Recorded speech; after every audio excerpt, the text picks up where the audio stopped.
All right, we're going to go ahead and get started as other people are joining. It is my pleasure, and I'm extremely excited for today to welcome you to this webinar hosted by Videra Health with some incredible guest speakers. And just as a heads up, this is being recorded, so the recording will be shared with each of you after the event through email. And as we've kind of talked about before in the outreach, throughout the presentation, if you have questions, please put them in the question part of the chat that we can view and be able to ask Dr. Rachel Wood and Dr. Brett Talbot during the presentation. If we don't get time to answer all of your questions, we will have them follow up with a personal email. And as we mentioned as well in the outreach, we'll be randomly choosing a few people to have lunch on us. So we'll send a DoorDash gift card at the end of this. So check your email right after to see if you receive that. And just as a thank you for us for joining.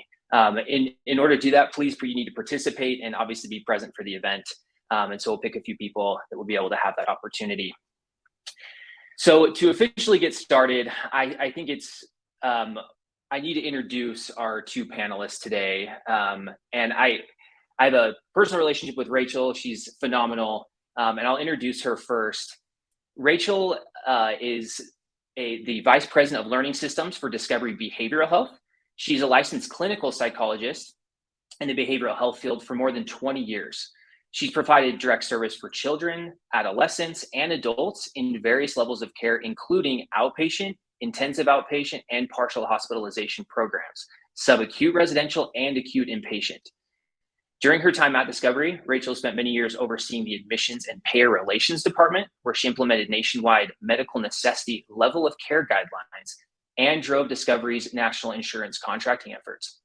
In her current position, Rachel's focus is to leverage technology to gather evidence and develop predictive models to improve care, access, and outcomes. Rachel's current programs utilize asynchronous patient-led platforms that increase the frequency and intensity of support following discharge and afford real-time intervention for at-risk alumni. In March of 2020, as Director of Alumni Services, Dr. Wood launched Discovery's mobile support apps, allowing alumni and families to remain connected to staff, obtain recovery resources and educational content, as well as offer and receive around-the-clock peer support following discharge. The app is an extension of the in-person alumni programs offered by Discovery to provide a supportive community that fosters long-term recovery, which I'm sure she'll talk about more later on. Rachel received her Doctor of Philosophy in Clinical Psychology and Master of Arts in Clinical Psychology from the Clinical School of Professional Psychology in San Francisco. She completed the International Scholars Program at Imperial College London, England, and her dissertation on the relationship between personality and scientific predilection and theory was presented at the International Conference for the Psychology of Science and Technology. And I'll go ahead and introduce Brett as well. Dr. Brett Talbot is a licensed psychologist and the Chief Clinical Officer and co-founder at Videra Health, a digital healthcare technology company. Previously, Dr. Talbot was a Chief Clinical Officer, Chief Quality Officer, Executive Clinical Director, and Executive Director at behavioral health organizations. He has worked clinically in several hospitals and residential care settings. Brett's private practice is focused on behavioral health services, healthcare technology consultation, and he currently sits on several healthcare-related advisory boards. Brett received his doctorate degree in psychology from the University of Houston, specializing in health service psychology. He's certified in both Lean Six Sigma healthcare management and healthcare project management. Brett's research is focused on program design and effectiveness studies for behavioral healthcare, emphasizing the integration of specific interventions, progress monitoring, and long-term outcomes. Dr. Talbot has published various articles, been a great editor for the Scientific Journal, has done editorial reviews for children's healthcare books, and speaks nationally and internationally on many topics surrounding behavioral healthcare. Two incredible people that we have today, and welcome both of you. Thank you so much for joining us. We're going to go ahead and get started. And I think just to introduce the topic for the webinar today, and more of a chat between Brett and Rachel, that basically if you're either a healthcare system, a payer, or a provider, following up with patients or members is critical. Today we have both of these individuals to kind of guide us through some of maybe the challenges associated with doing that, but then also some of the industry best practices, and even more importantly, how we can leverage technology in order to help scale our efforts. I think maybe let's just start kind of in that section of understanding why post-discharge follow-up is so important. And maybe we'll start the discussion with you, Brett, and then just have Rachel follow on. Yeah, you bet. And thanks for everyone for joining. And Rachel, always a pleasure to chat with you. You and I have actually talked about this topic a lot in the past. And post-discharge is similar to lots of reasons why we provide care and why we do any sort of outcomes tracking, is because we want people to get better. And we want to know what's working for who. And we want to be able to make adjustments in real time. Oftentimes, outcomes are delayed and we don't have as much information. So really, particularly post-discharge follow-up is important to help us make adjustments in real time on what's working for whom. And then it's a better patient experience as well. So many times, traditional healthcare, we've done an intervention or had an episode of care, and then we kind of leave people to let us know if things are not going well, and then they have to reach back out to their provider. And really doing this type of post-discharge follow-up, Rachel, we've talked about really meeting the patient where they're at and really having that proactive approach where they feel like we care, they're connected to us as providers or our brand, and really making them feel like we're along for the journey with them. And then the other reason that I think it's important now versus in prior years is that we're seeing a lot more requirements, a lot more people asking for it, payers, regulators, governing bodies saying, hey, look, you have to do this, have to do this now. And that's kind of created a lot of burden onto the providers, and we kind of still have to catch up to do that. And that really helps us.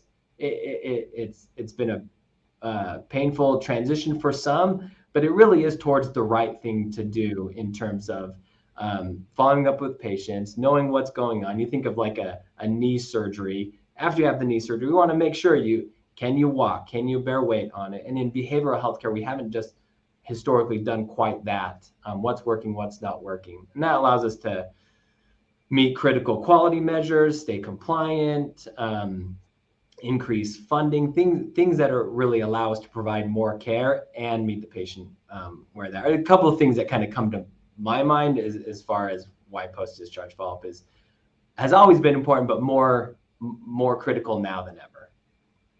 Yeah, exactly. The only things I would add or underscore is, like you said, it leads to better patient outcomes. Like the regulation and increasing the requirement for this type of follow-up, it elevates our field, and it puts outcomes in the mind of the patient and the family. So it's something that they're expecting more. You have people calling in, they're asking, do you gather PHQ-9 data? They're using language we've never heard before.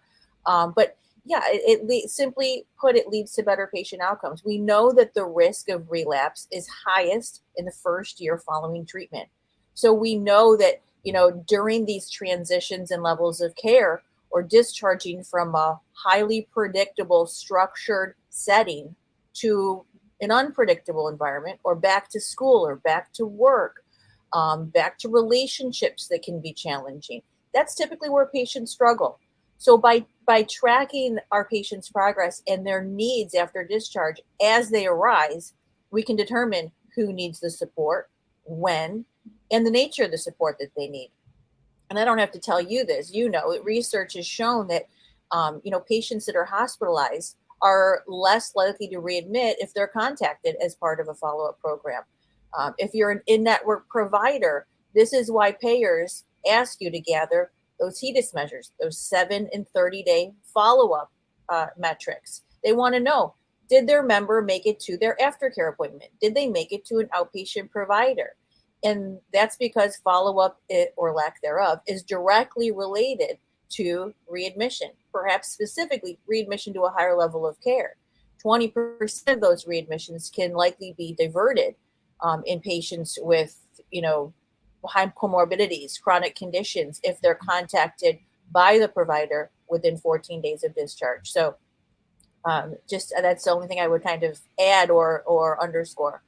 Yeah, 100%. It's kind of like that idea of, like we've always said, right patient, right time with the right intervention, but yet we haven't quite gotten to in order to do that, we have to kind of be in contact more regularly. Care has been so episodic in the past, kind of a start and stop point. And that really creates these gaps in healthcare where we really don't understand what's going on with the patient at an individual level until they, raise their own hand or they rise up in acuity. And so doing these types of follow-ups really keeps everyone on our radar so we can actually execute that vision, which is right care at the right time. Exactly. Well, that's fantastic. I think it's easy to put a blanket statement and just say that following up with patients is the right thing to do, of course, but I think getting more granular and actually understanding why we do it and why it's important is really helpful. So I appreciate both of your insight into that. And I'm sure, we'll get into this later, but kind of although it's difficult to do, how can we do that at scale? How can, what are those problems associated with doing it? And first, I think it's important to understand how are we doing this now, right? And Rachel, you have extensive experience inside of Discovery and also in different levels of care, as I talked about in your bio, as well as now at Discovery for years. Maybe have you start off with just what are some ways that maybe the industry is doing post-discharge follow-up, and you specifically, I think it'd be really interesting to at least hear some of those, and maybe Brett, you can tack on as well after Rachel. Yeah, for sure. So, kind of the first one that really comes to mind is traditional phone calls, right? We did this for years. Pick up the phone call, smiling and dialing, see how people are doing, check in on their well-being. What do you need? Do you need additional referrals? Did something not work out with the ones that we gave you with discharge? The problem was that it got to the point that we couldn't get people on the phone. They weren't answering their phone. And so, at some point there was a turning point, like how efficient is this? It wasn't scalable for us. We're treating thousands of patients a month. And then to gather the data, right? It's one thing to get somebody on the phone, but then what are you systematically gathering so that you can actually track in a meaningful way, right? So then I would say text, SMS, emails is common. It's a little less intrusive. It's more acceptable in this day and age. I mean, I just bought a car via text. I never even talked to the guy on the phone. And I just, that's what people are doing now. You can do all kinds of things via text. We, in healthcare, there's some considerations. It's PHI, right? So you have to really look into the security piece. But it's, perhaps particularly useful things like just with appointment reminders or maybe your medication schedules and things like that.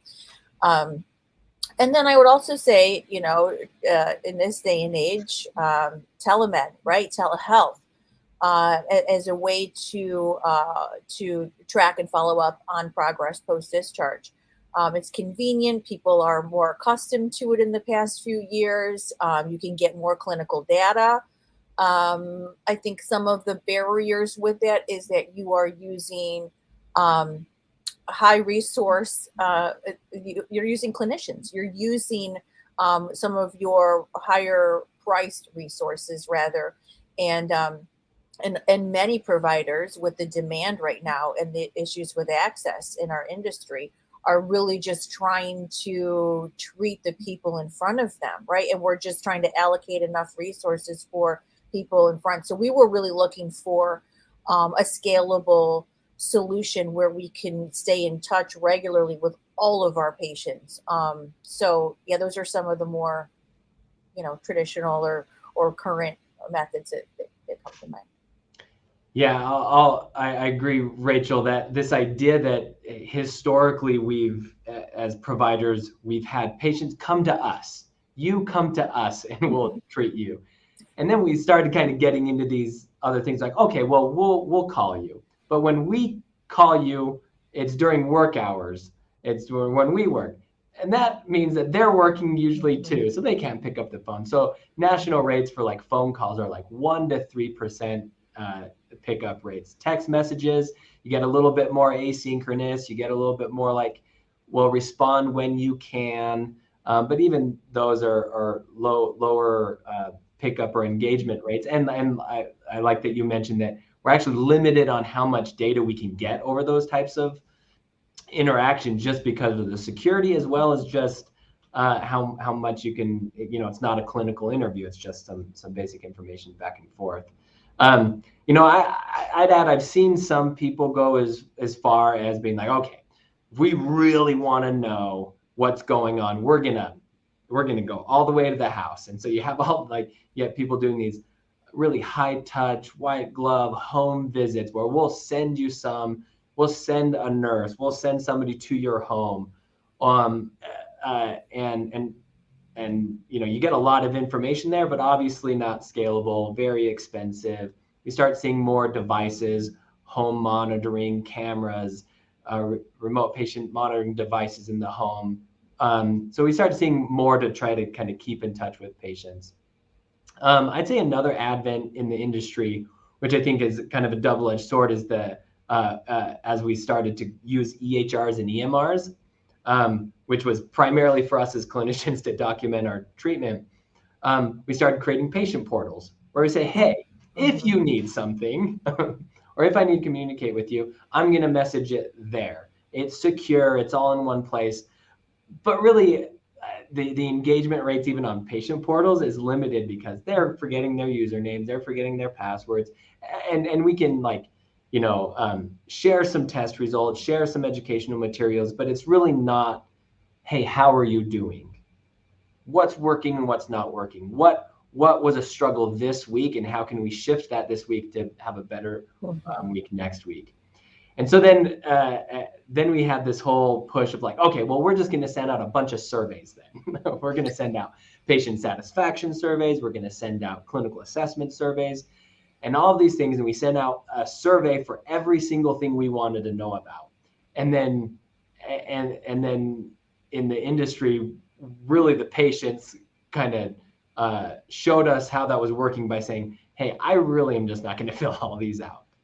It's hard to fill them out. It takes too long, and kind of really limited down to these singular, like multiple choice questions. And so it's good to see as an industry that we're trying so many different ways, as you mentioned, and as some of these other things that I've seen, so many different ways to try to stay connected. We really are trying to do the right thing.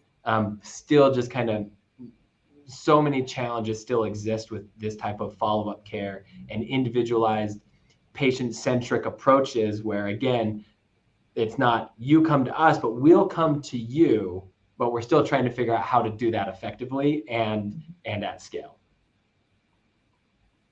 Exactly.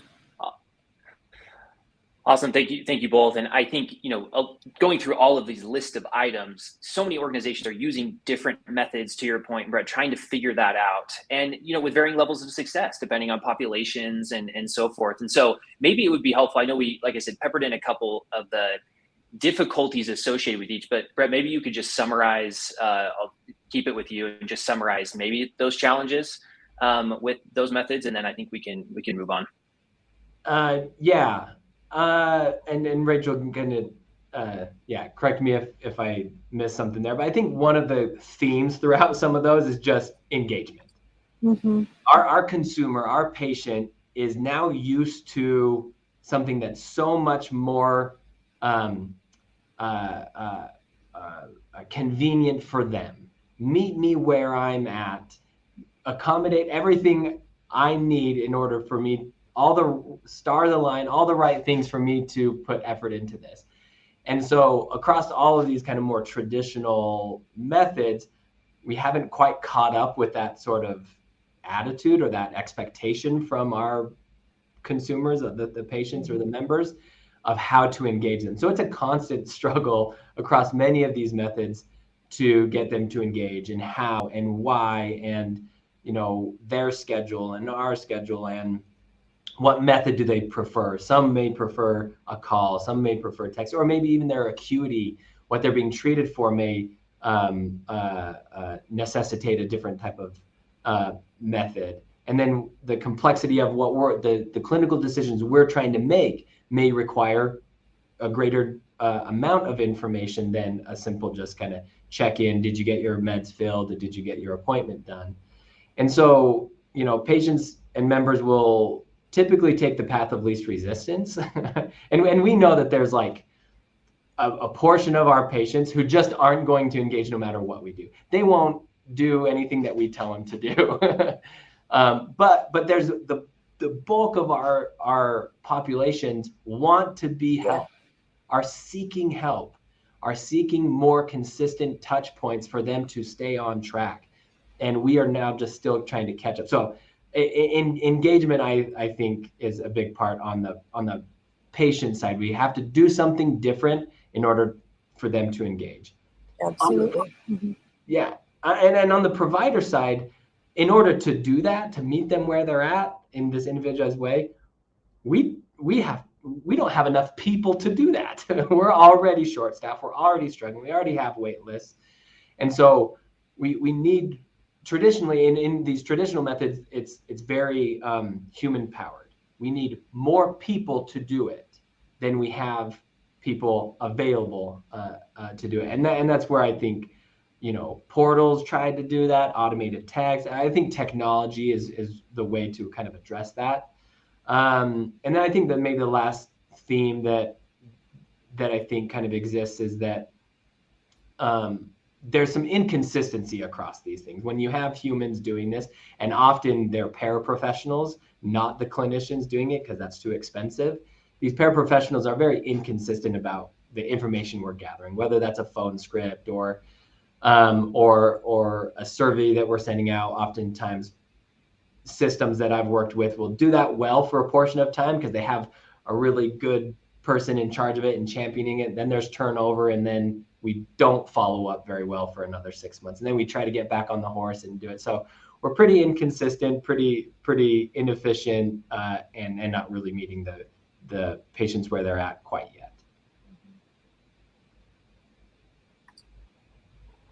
Thanks, Brett. And now that we've kind of gone through some of these hurdles and summarized those of, obviously not the scalability comes to the top, right? It seems like expensive resources, scalability seems to be a consistent theme throughout. So that's really helpful. And I think now we've gone through what a lot of those hurdles are. I think we should probably transition to maybe what are some best practices. I mean, that's why we brought two esteemed guests, intelligent and seasoned individuals in the space on, is to understand, well, what are some best practices for follow-up in general? And maybe, Rachel, we'll have you start there, whether DBH or just in the industry that you've seen. You speak a lot of places and things like that, of just what are some of these best practices? Yeah. Regardless of what your post-discharge follow-up looks like, whatever you decide is right for your population, for your practice, for your center, you want to establish a very clear communication plan with your patients prior to discharge to let them know exactly what to anticipate. If you're going to do phone call follow-ups, let them know you're going to receive a phone call 48 hours after you leave, or weekly, or on a frequent basis for the first however long what your plan is. And like what Brett referenced before, what's in it for them? One of my former supervisors said, it's everybody's favorite radio station, WIIFM. What's in it for me? And you want to really spell out the benefits to engaging with you after discharge. And it's not about instilling a bunch of fear in people, but letting them know this is to protect the gains that they made in treatment. They've made a huge investment. And you as the provider have made a huge investment as well. And you want to make sure that that is protected. And we know that the relapse rates are just simply astronomical after treatment. So we want to let them know what's in it for them by following up, by staying in touch, by reaching out when they need it. And then what Mike and Brett were referencing too, leveraging technology. Here we're talking about scalability. Regardless of the size of your practice, regardless of how many patients you're treating, you're going to want a solution that is that's efficient. that can follow up with all of your patients, whether it's telehealth or remote treatment monitoring, if that's appropriate, but something that is going to allow you to then use your higher priced resources in the appropriate ways, right? In a way that it's optimized. Also, I think timely follow up and regularity is critical for best practices. We tend to think about checking in on patients 24 to 48 hours after discharge, and then, with some regularity after that. And then, Brett kind of touched on this before. You want it to be personalized. You want it to be tailored to their specific condition, their risk factors. Maybe there's health-related social needs that have to be addressed and that you want to follow up on. Do they have transportation? Do they have access to their medications? Things that we know to really be strong contributors to those long-term outcomes. How about you, Brett? What would you say for best practices? Yeah, you kind of hit on some of the main ones that I can think about. That communication, timely, what to expect. We've put so much of that burden on the care teams to do it, and so leveraging technology to help relieve that burden. And I think that actually tells into one of the thoughts I had, is like how to engage the entire care team. Oftentimes when we had these more traditional follow-ups, it's kind of between a provider and the patient, and the communications just between them. And so how to really engage an entire care team on these types of follow-ups. So if this is if you're a payer and this is a member, how to coordinate some of those follow-ups with the primary care physician and other specialists. If you're in kind of more of a treatment setting, how to include the whole care team into, this is what we're seeing, this is where the patient is, and make those data informed, measurement based clinical decisions based on the information that you're getting with these types of follow-ups. Too many times I've seen the follow-up happen, and then it's like on a conveyor belt that just goes on the conveyor belt, the information then just falls off the end of the conveyor belt, and nobody's really capturing it and using it. So really coordinating with the whole care team about the information, and really trying to understand what's driving those results. So many times there are other social determinants of health, right? There's food insecurity, there's housing problems, there's transportation issues, there's things going on that are oftentimes a little bit under the surface of the condition that we're treating at the time. So oftentimes our follow-up is very specific to the vital signs or the specific metrics to the condition. So I'd say another best practice is to try to also find out in these follow-ups, well, what's going on? What other barriers are you experiencing that might be impeding your progress or your ability to get better? A couple other smaller ones, I'd say, this kind of ties into engagement, making sure that, there's some cultural competency here, that people have the option, if possible, to do this in a language that they're most comfortable with, involving family members and other caregivers as needed. And then really taking whatever efforts you are, again, this from a Lean Six Sigma background of just like, all right, then take all of that and find out what's working and what's not working. Document what you're doing, how much success you're having with that method or that population, and evaluate the effectiveness of it and pivot.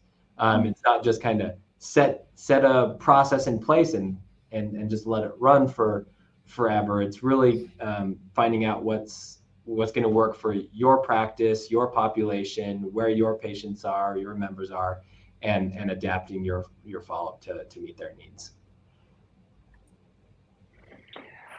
Awesome. Thank you both.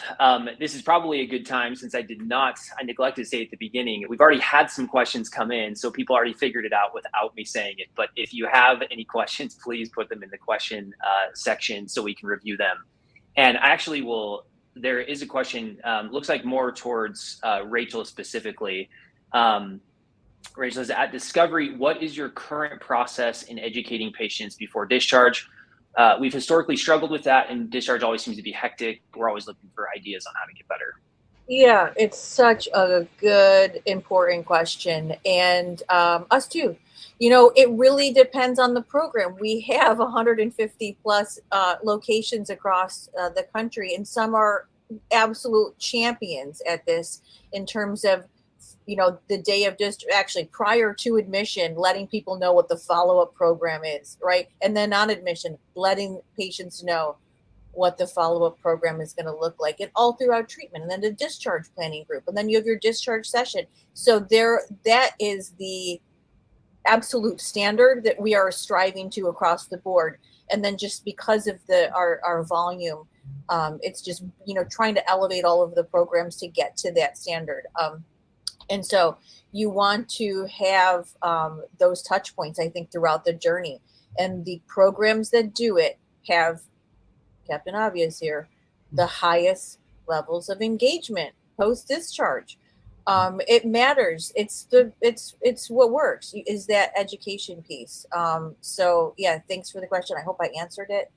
Let me know if not. That's great. Thank you. I love this, the education idea, regardless of level of care and things like that, because look, Yeah. I'm a patient, and obviously all of us are patients. And when I'm clearly told what to do by my healthcare provider, how to do it, and the reason behind it, obviously my compliance is going to be a lot higher in that regard. And so I think it's a great question and great answer, Rachel. There is one more question that's come in. So this has to do with RPM, with devices, RPM devices. Either of you can take this, maybe Brett, since Rachel just answered, but either one. Do either of you see any promise in utilizing remote patient monitoring devices like watches, sleep trackers, or others with patients in behavioral health? Yes. I'm sorry to jump in, Brett, and you can Yeah, chime in. go for it. I know we've talked about this topic before. Absolutely. There's value, and we're seeing so much growth and innovation so rapidly in this field. And yeah, where we want to get to is that we're using biomarkers, effective, reliable, valid biomarkers to drive these check-ins, if you will, right? There's a software company, and they have really, and I'm not aware of any others, please tell me if there are, they've really been able to dial in a craving, the biomarkers for a craving. So you would wear they're working towards the integration with iOS and Android and all that. But right now it's like a wearable, like a Fitbit. And so it is able to reliably differentiate between stress, which you don't want it going off if you're just like in traffic and you're not having a craving, or you're having a fight with your spouse and you're not having a craving. Well, this company has been able to reliably differentiate stress and cravings. So we want to, and we will be partnering with them for our substance use division, and be incorporating that in our follow-up program, our 2.0. We're really just in the early stages of developing this, and we'll go into more of what we're doing currently a little bit later. But there's so many exciting, innovative things, and there's absolutely a value in using something more meaningful than an arbitrary time interval, right? 48 hours. Well, what if something happens on the way to the parking lot, or on the way home, right? So using something more meaningful, tailored, right? What would you say, Brett? Yeah, I like the idea of this continuous monitoring. RPM devices traditionally kind of took us from that episodic to continuous monitoring. So there's something, and there's oximeters and glucometers and things for certain conditions. I do agree that it is part of the future. I think behavioral health, it's a little bit harder because we don't have some of those really physiological, we're still discovering the physiological components of what to track for those metrics versus, a heart rate monitor or a glucose monitor, for example. And I think in behavioral health specifically, the human is just more complex than that. And so we've got to start finding different ways other than devices that can only track one or two things. But I do think it's going to be part of the ecosystem. It's going to be part of the set of technology that we're going to need to really deliver these types of treatment. And then the other thing I'd say is that RPM specifically and these devices, watches, like we've got to catch up not only on the technology side, but also on the kind of payer and reimbursement side. Yeah. So like it's going to be hard to adopt these types of things if there's not some sort of business case for it, and that somebody's going to cover the cost, or there's a meaningful way to make this stuff available. So today, those RPM devices are still pretty traditional to kind of the 4 big main chronic illnesses. I think we're starting to see more into the behavioral health component as the FDA has started to recognize software as a medical device rather than purely the hardware that's traditionally associated with RPM. At Videra Health, we definitely are in the middle and at the forefront of software as a medical device push, and so we're excited to see kind of the increased adoption of RPM and the expansion of what we mean by RPM devices as well. So good question. I think it really comes to, yes, it will be a part of it, but we have to continue to see some of that growth and adoption and pivoting as a larger industry. I agree. I like that behavioral health is just a lot more complex too, right? Is that understanding it's not just about, hey, is there a reading? Is my blood sugar low? There's so many other elements and pieces of that combine to make a person, right? What's going on with their mental health. So thankful to both of you for that. There's one more question. We'll push this question more towards the end, and so we can continue to move forward. But I think as we transition, we've talked about kind of difficulties. We've talked about best practices. We've now kind of gotten to this point of, okay, scalability has bubbled up, using technology. You just answered the question on different types of technology. So what does maybe a solution, what are some checklist items that it's got to have in order for it to be effective, right? To actually make an impact, especially in behavioral health. And Brett, I know you're very passionate about this, and Rachel as well. Brett, maybe you could just summarize, a few kind of what does the technology necessarily need then to be able to fulfill this idea of kind of helping people follow up? Yeah. I think a lot depends on what type of clinic you're at, what type of practice you're at, or if you're at a system, or if you're a payer, all these different things. The population as a whole, is this your caseload you're trying to keep track of, or is this like a member base that you're trying to follow up with? So I think some of those things can kind of point towards what might be a higher priority than others. But some of the things that I think should stay fairly consistent across is making sure something is consistent and scalable, that it's not purely dependent on a human having to do it. I think meeting the patient where they're at, again, not having them come to us. So having an asynchronous solution, I think, is important. What I mean by that is that we don't have to schedule a time, or we don't have to figure out a time when a patient can talk to a provider, or when we can get live with the patient. It really meets them where they're at. Making it convenient, again, that consumer expectation now, really just like going above and beyond to say, you are at the center of this, we'll come to you. And then really paying attention to kind of how that data can be used. So a system or a platform that can really ingest all that information, that patient data, analyze it, and make it something that's useful and meaningful for you. I think in behavioral health, that's hard. That's been harder than in other disciplines within healthcare and medicine, is that there's just so many components to what makes that patient a person, what makes them human, what is driving them. And it's hard to capture that through surveys or other things. So, and that's one of the reasons why at Videra, we really emphasize the use of video capture. So rather than just a survey response, or a 1 to 10 scale, or tell me just how you've been since the last time that we saw you over the phone, really capturing an open-ended response from a patient without a provider necessarily having to be there. So they can record a video response. And the amount of information that we can actually analyze through AI off of a video can really tell us a lot about what's actually going on underneath the surface for these patients. So again, consistent, scalable, meet the patient where they're at, and really clinically sophisticated. When we've tried to scale in the past, we've in an effort to scale, we said, all right, we'll send a survey, which is we lose some clinical quality there, but we did it for the sake of scalability and asynchronous. But really, I think the technology's caught up enough now where we can get we can teach AI what would we be looking for and listening for if we were in front of every single patient every single week. Even though we don't have the human capacity to do that now, we can teach an AI to look and listen for those same things. So I think that's kind of really where the solutions get powerful for scalable follow-up.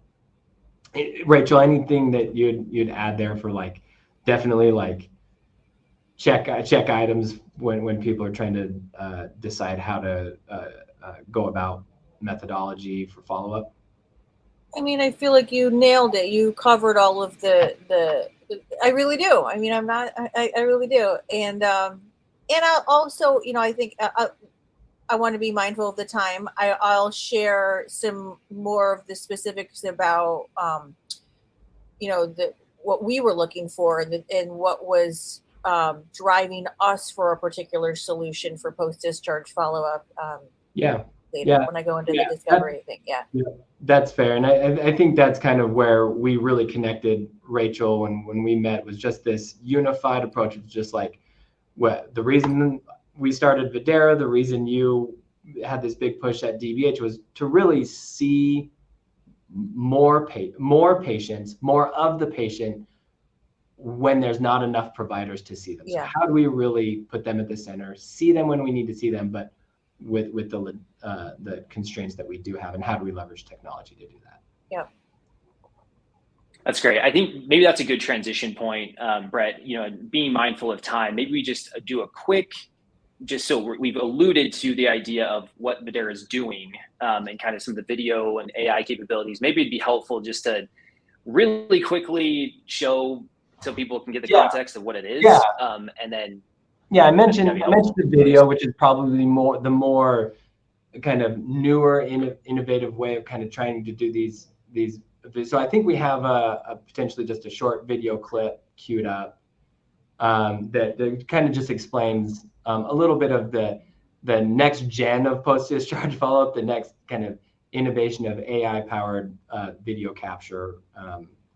So if whoever's I can pull that up and going specifically on the patient, kind of what the patient would experience. And the video clip is kind of what. Welcome to Videra. Experience. Yep, go ahead. Awesome. In today's fast-paced world, it can be challenging to find time to connect with healthcare providers. However, your provider truly cares about your well-being and has made it easier for you to check in with them. Using this platform, you can easily connect with your provider from your own device at any time that suits you, before, in between, or after appointments. By increasing the opportunities to connect with your provider, you can receive better, more personalized care that fits your unique needs. So how does this all work? Well, when you're ready to get started, click on the link in the email or text message you received on behalf of your provider or care team. After accepting a few terms and conditions, you will arrive at an introduction screen which will give you general information about your session, including about how long it should take. You will also have an opportunity to practice. Before you will be able to continue, you will be asked to provide necessary device permissions. It's important to know that Videra will only have access to these permissions during your actual session. By the way, allowing video to be captured during your video questions really helps your provider see how you're actually doing and feeling. But if you're having a bad hair day or just don't want to be seen on video this time, don't worry. You can tap the camera icon before you start recording each video question to turn your camera off and record only the audio. Just as a reminder, this is not a live interaction with your provider. So if you're experiencing an emergency, please call 911 or the 988 hotline. Now, every session you take may be a little different. After clicking Begin Session, you will likely see a variety of multiple choice, free response, slider scale, or video response questions. After you're done answering each question, press the arrow on the bottom right of the screen to continue. Once all questions have been completed, you'll get to the final page showing a big check mark, indicating you've answered all the required questions. Congratulations! You've just submitted your first Videra session. Videra keeps your data safe and securely sends each completed session to your provider so they can review it and reach out if they feel you need more support. Remember, this is for you and your health. Let's get started.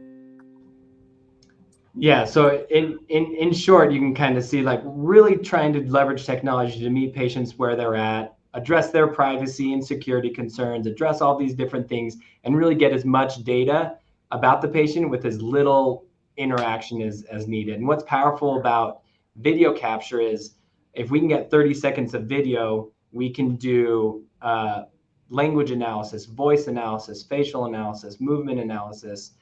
And again, we've kind of taught an AI to look for and listen for things that clinicians would look for and listen for if they were live in front of the patient. And then we can trigger alerts if they were suicidal, emotionally distressed, if they're increasing in acuity, and make all of that available to the care teams, as we talked about before. So having these types of follow-ups really increases your insights and your ability to identify at-risk patients at scale. So really looking to push the innovation of how we do these types of follow-ups and be able to see that longitudinally over time for patients. Oh, I will mention this really quickly is that, again, traditionally, the more we want to know about the patient, we've had to ask more questions. And so Videra Health has generated these AI-powered algorithms that from one 30-second video recording, we can actually accurately predict what a patient's PHQ-9, GAD-7, and PCL scores would be if they had taken the full assessment. So again, this whole idea of like making it more convenient, making it more natural for patients, but still getting the amount of clinical information we need to treat the patient better. Awesome. Thanks, Brad. Obviously, from the idea of the technology being very powerful, doing a lot of things, and I think I would say this, and probably you would echo this, that technology on its own, though, can only do so much. And now, I want to kind of turn a little bit of time over to Rachel as well to talk about maybe what that actually looks like from an implementation perspective, but not just Videra, just what they're doing. We're super impressed with what Discovery has done. Rachel and her team have implemented. And so I think I'd love to just pass it over to you, Rachel, for a few minutes just to talk about, what Discovery is doing inside of your facilities for discharging and, maybe some successes and learnings along the way as well. Yeah, sure. Thanks, Mike. So, the issue, what we've been talking about this entire time, right, is a huge pain point in our industry, which is follow-up and tracking patients after discharge and fostering long-term recovery. And for us, the issue was 2 or 3-fold, probably more fold. A couple of years ago, a group of our leaders, we sat around a table, we were talking about the relapse rates after discharge and just how as an industry, we hadn't really put a dent in them in decades. The stats are just staggering. Substance use up to 85% relapsing within the first year. Anorexia, 40%. Bulimia, 40% within 6 months. Depression, 50 to 70%. So we knew the 1 year gap, or what we're calling the 1 year gap, was where we wanted to target. So, and Mike talked about this in the very beginning. DBH during COVID, we launched the mobile support apps. We have alumni apps. We have family support apps where people can get peer support and resources and directly text me and our staff if they need something. That's great. That's amazing. And we have dozens of free weekly support groups that people can attend in perpetuity, Discovery for life, for free, clinician-led, the whole 9. But what I was losing sleep over, overseeing alumni, are all the people that we're not hearing from, all the people that are not on the app, or they haven't been on the app for a few weeks or a month or longer. And so we were really looking for a solution for what I loved, how you guys described it, the black box. What is happening for people after they leave? There's no visibility. We, as we've talked about, had no scalable solution. They were treating thousands of patients, and most of them, we don't have a clear picture of did they make it to their appointments? Did they, are they still sober? Are they still meeting their goals? Are they continuing to improve? And then, of course, historically, we were using phone calls, and we knew that was simply not an option. But I found you guys, and this is no news to you, but one of our CEOs was introduced to Videra, I believe, at a conference, and he knew right off the bat, this is something that I would be interested in. And I immediately, I want to say that day or the next day, we met, Brett, Mike, Lauren, and I, and you could say the rest is history. As far as our actual program, we do 16 touch points. So 48 hours after discharge, weekly for the first month, and monthly for a year. We really try to front load and have more frequent is when they're transitioning into those different levels of care, intermediary levels of care, or simply home. It includes obviously the video check-ins where we get a whole host of these clinical categories, the information that you would be looking for and assessing if this patient was right across from you in your consultation room. So we're also getting that PHQ, the GAD, the PCL, all from one video, right? All from a short video, which as soon as they complete it, within 1 minute, we have access to it in real time. And you have a transcript, and you can immediately see what's going on for them and then reach out as appropriate, give a call, get a referral. At Discovery, all of our patients are enrolled in this. It's not like the alumni app where you have to have completed treatment. You couldn't have left AMA or ATA or after 3 days, right? But in this regard, no matter your length of stay, no matter your level of care, no matter your discharge type, you are enrolled into this program free of charge for 1 year. This means that we are going to have a whole host of information about our programs with clinical insights to inform those changes, to look at, down the line predictive analytics, down the line being able to prescribe the appropriate level of care, length of stay, optimal clinician-patient matching, and then moving towards more precise diagnostic measurements to support our measurement-based care initiatives. So we've been with Videra. We did a soft launch last September, and we've had about 1,500 patients complete the follow-up sessions. We also have a parent program for our teens, our adolescent patients. So we've had just under 900 parents complete these follow-ups. And, obviously it's alleviated a lot of the strain on our staff because of the asynchronous patient-led piece. They're all going out automatically. We have zero effort in terms of gathering and sending out all of these sessions. All that is required is that once we have all of this distilled information, we can then quickly identify who needs help and what kind of help, and then we're more efficiently, effectively using our clinicians, right? So the only other thing I would say is that, every day we're hearing testimonies of people saying, there was a former patient in our mental health division that said, I physically wouldn't be here if you hadn't called me. It doesn't get more powerful than that. And we've connected over, I'm going to say 200 patients and families with outpatient providers, and thereby likely diverted many ER visits, hospitalizations. And that's the value. That right there is the value. Keeping people out of high levels of care, keeping them with their family, keeping them stable, keeping them being able to go to school.